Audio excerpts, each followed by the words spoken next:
Assalamualaikum warahmatullahi wabarakatuh. Perkenalkan, nama saya Putri Wanda Yasmin Faradila, NPM 200830101005 dari Prodi Sains Data, Universitas Pembangunan Nasional Veteran Jawa Timur. Di sini saya akan menjelaskan yang pertama, apa sih database relasional itu? Nah, sebelum kita ke database relasional, kita harus mengetahui apa arti dari database itu sendiri.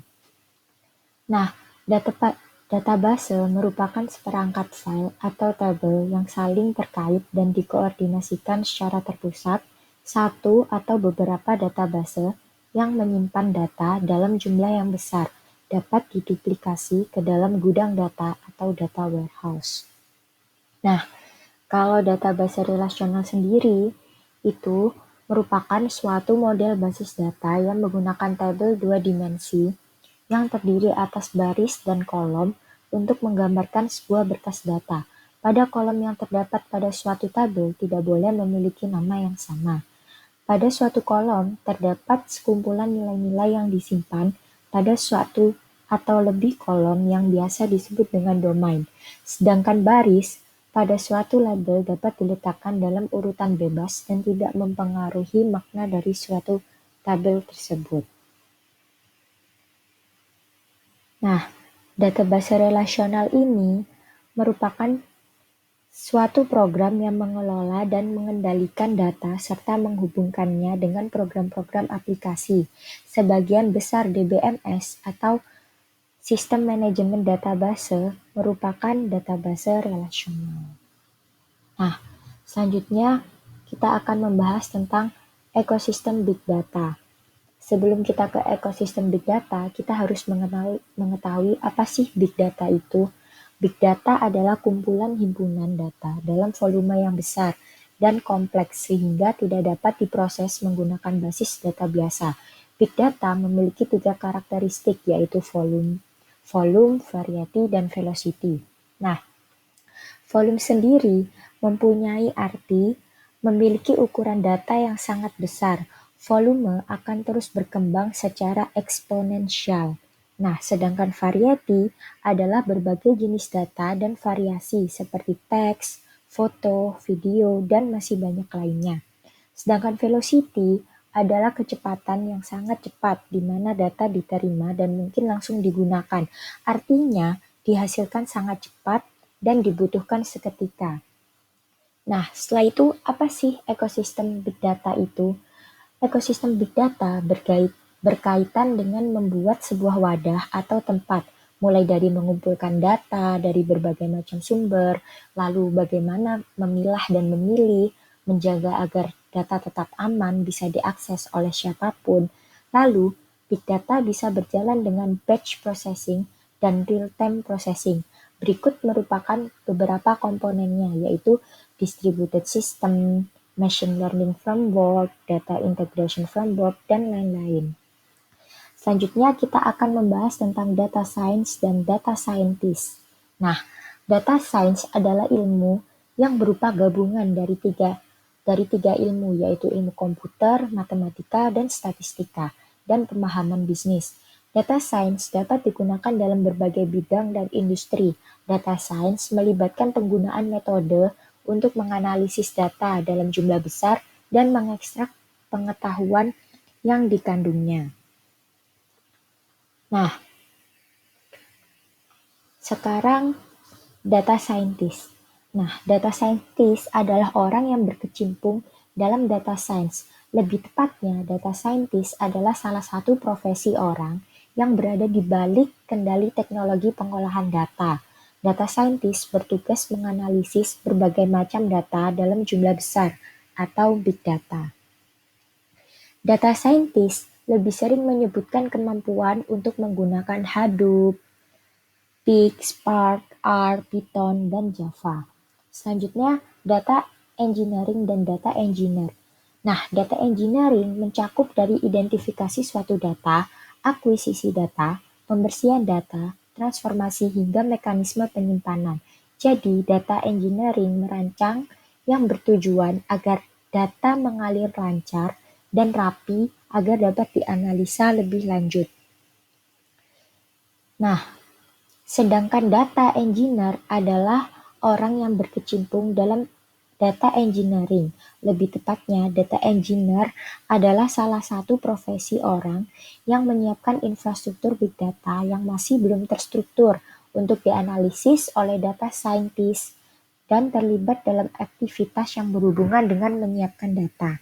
Data engineer ini bertanggung jawab dalam mengembangkan, membuat, menguji, dan memelihara arsitektur lengkap dari datanya. Nah, selanjutnya kita akan membahas tentang data analisis dan data analis. Data analis Data analisis adalah menganalisis data dan mengambil beberapa hasil dan informasi. Data analisis terdiri dari pendefinisian data, pemeriksaan, cleaning data, dan transformasi data untuk memberikan hasil yang bermanfaat. Proses analisis ini dilakukan pada hal-hal yang telah terjadi di masa lalu. Sedangkan data analis adalah orang yang berkecimpung dalam data analisis. Lebih tepatnya, data analis adalah salah satu profesi orang yang meneliti dan menganalisis informasi menggunakan alat analisis data, bertanggung jawab dalam menganalisis data numerik, dan menggunakannya untuk membuat keputusan yang lebih baik. Data analis bertugas untuk menafsirkan data, menganalisis data dengan statistik, mengidentifikasi pola dalam suatu kumpulan data yang kompleks. Selanjutnya kita akan membahas tentang data science life cycle.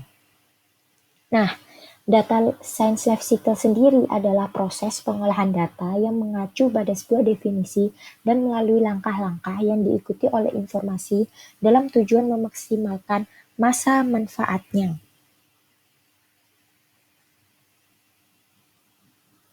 Nah, data science life cycle sendiri terdapat 7 bagian dari siklus. Yang pertama, business understanding. Apa sih business understanding itu? Yaitu mengidentifikasi topik dan permasalahan sekitar. Nah, langkah pertama pemahaman masalah bisnis. Jenis data tersedia, apa saja berbagai spesifikasi, dan kemudian apa tujuan akhir. Jadi semua ini itu adalah bagian dari konsep. Jadi kita harus mengidentifikasi topik dan permasalahan sekitarnya. Untuk yang nomor 2, data mining. Apa sih data mining itu? Yaitu mencari data, memperoleh data, menggali data, dapat dari data sumber primer maupun sekunder, atau mencari alat yang dapat mengkoleksi data dan dapat juga dengan melakukan observasi karena banyak data yang berserakan saat ini. Nah, selanjutnya data cleaning, yaitu data yang tidak lagi berguna, maka data tersebut sebaiknya dihapus. Sangat penting untuk proses ini dilakukan dengan benar untuk menjamin manajemen data yang baik. Lebih tepatnya, arti dari data cleaning ini adalah membersihkan dan memeriksa kekonsistenan data. Selanjutnya, data exploration. Apa sih data exploration itu?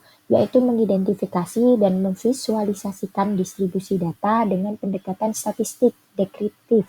Di dalam ini terdapat memahami isi data, frekuensi dan distribusi data, serta korelasi data dengan catatan kita harus memahami terlebih dahulu konteksnya. Selanjutnya, fitur engineering, yaitu tahap di mana kita akan memilih dan memilah faktor-faktor yang relevan terhadap kasus kita dengan mengesampingkan dan mempertahankan beberapa faktor yang dapat kita gunakan nantinya. Artinya, kita dapat efisien dalam melibatkan faktor agar proses machine learning dapat berjalan secara singkat, agar tidak terjadi pemborosan dalam proses machine learning. Nah, lebih tepatnya dalam fitur engineering ini, kita menyeleksi fitur atau faktor terpenting dan membuang fitur berkontribusi rendah. Selanjutnya, predictive modeling, yaitu membangun model prediktif atau machine learning dari dataset.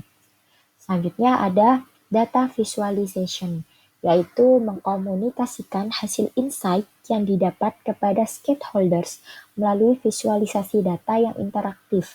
Artinya, menyampaikan dan memberikan informasi yang paling mudah dari sistem yang kita telah buat tadi. Nah, selanjutnya terdapat beberapa morfologi. Kita harus membedakan, ada sampel yang kita harus membedakan antara monokotil dan dikotil.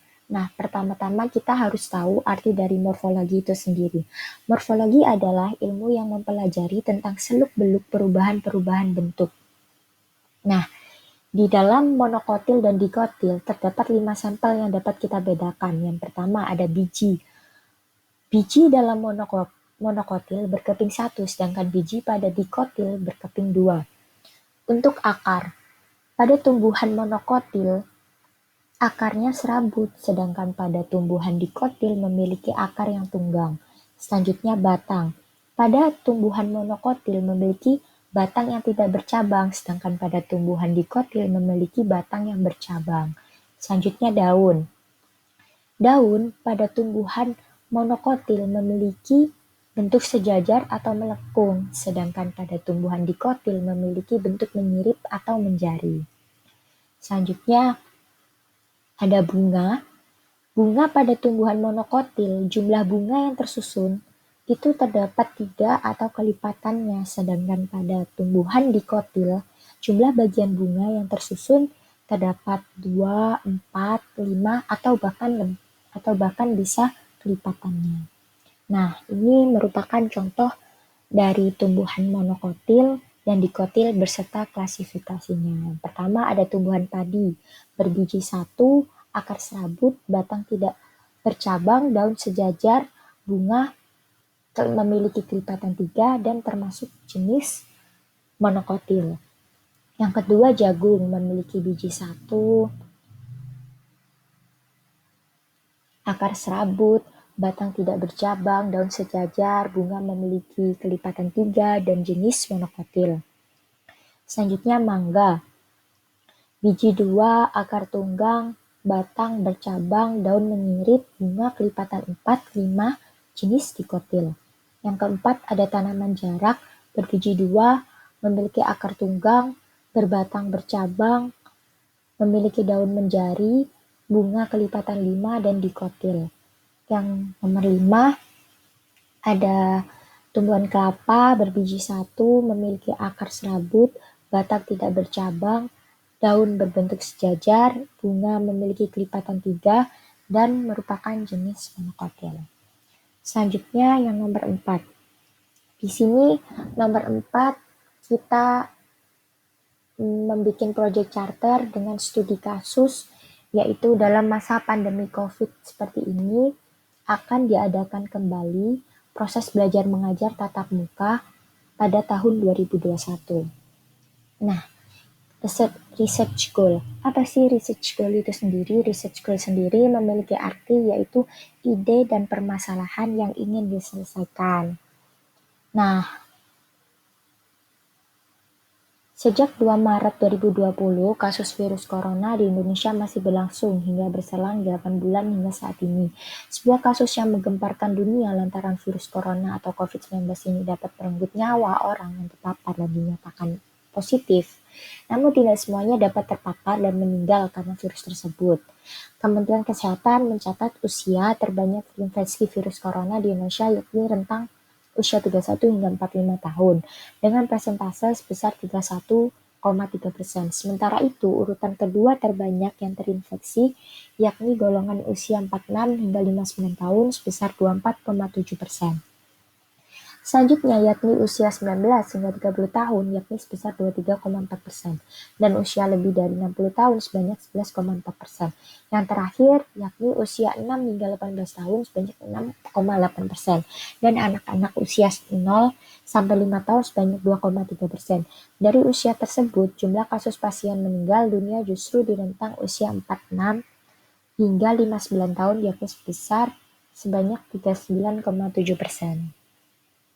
Nah, di research goal ini, kesimpulannya, meskipun kasus pasien meninggal dunia ini di rentang usia 46 hingga 59 tahun, apakah masih efektif? Apakah tetap efektif jika pada masa pandemi ini akan dibuka kembali proses belajar mengajar tatap muka secara offline? Nah, namun ada persoalan disparitas teknologi antar rumah tangga, disparitas jaringan internet antar daerah, serta literasi teknologi guru dan orang tua yang bervariasi juga masih banyak ditemukan. Di samping itu, materi pembelajaran jarak jauh juga lebih sulit daripada materi pembelajaran tatap muka. Karena semua serba terbatas, ada pula kesenjangan antara desain kebijakan dana operasional penyelenggaraan pembelajaran jarak jauh di level pendidikan dasar menengah. Karenanya, untuk kesenjangan tersebut, para guru perlu ditekankan untuk memperkuat kreativitas agar pembelajaran jarak jauh lebih menarik. Nah, selanjutnya, konteks dan misi proyek. Pokok topik yang kami tekankan di dalam proyek charter kali ini seputar pembelajaran daring di masa pandemi, yang dimana permasalahan tersebut guna menemukan suatu alternatif yang terbaik bagi siswa atau siswi dalam pembelajaran selama pandemi. Karena begitu pentingnya sebuah pendidikan dapat berjalan secara maksimal meskipun belum pasti mengenai meredahnya persebaran COVID-19 ini. Oleh sebab itu, peran sekolah dan guru saja tidak cukup. Orang tua pun diharapkan dapat memaksimalkan kebijakan saat ini yang berlaku, yaitu daring atau pembelajaran secara online. Tetapi, ada berbagai kendala yang masih dialami orang tua, namun dengan adanya isu kebijakan pemerintah yang mendatang bahwa pembelajaran dilakukan secara tatap muka, diharapkan kendala tersebut usai, tentunya sesuai dengan protokol kesehatan yang tetap berlaku dan memaksimalkan kegiatan belajar mengajar. Nah, apa sih yang akan dianalisis? Keefektifan pembelajaran di masa pandemi belum sepenuhnya dapat dirasakan oleh siswa maupun orang tua selaku pengganti guru di rumah. Namun, pembelajaran saat ini dirasa kurang efektif dikarenakan penangkapan materi yang diberikan guru pada saat daring kurang maksimal. Dengan ini, perlunya membuat kuesioner agar dapat mengetahui apa yang terbaik untuk siswa selaku pelaku utama dalam sistem pembelajaran, merujuk kepada wacana pemerintah mengenai pembelajaran yang akan dilakukan secara offline atau tatap muka. Maka perlunya memperhatikan protokol kesehatan demi hasil yang maksimal terhadap kegiatan belajar mengajar di sekolah. Apa saja research atau sumber daya yang disiapkan? Keterkaitan berbagai pihak sangat dibutuhkan supaya proyek dapat terlaksana, mulai dari programmer, data analis, data engineer, data scientist, dan tester guna mencoba dan mengetahui aplikasi atau website yang telah dibuat.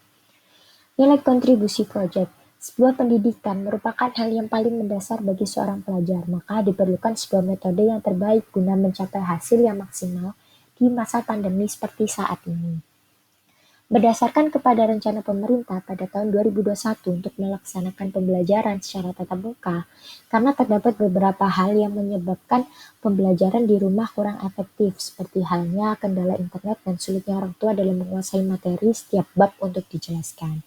Indikator pencapaian proyek, kembalinya sistem belajar mengajar secara tatap muka atau offline yang diharapkan lebih efektif dan sesuai, dengan tujuan memaksimalkan hasil belajar siswa atau siswi, namun tetap sesuai protokol dan ketentuan kesehatan yang berlaku supaya kasus positif akibat COVID-19 tidak meningkat. Hal tersebut tentunya mendapat sebuah perhatian dan respon baik dari orang tua siswa, serta dapat meningkatkan minat belajar. Nah, timeline-nya, pembuatan kuesioner dilaksanakan pada tanggal 1 hingga 5 Desember 2020, pengujian kuesioner dilaksanakan pada tanggal 6 Desember 2020, publikasi kuesioner dilaksanakan pada tanggal 7 hingga 14 Desember 2020, pengumpulan data dilaksanakan pada tanggal 15 Desember hingga 2020, analisis data dilaksanakan pada tanggal 16 Desember 2020, dan kesimpulan dan hasil akan dilaksanakan pada tanggal 26 Desember 2020.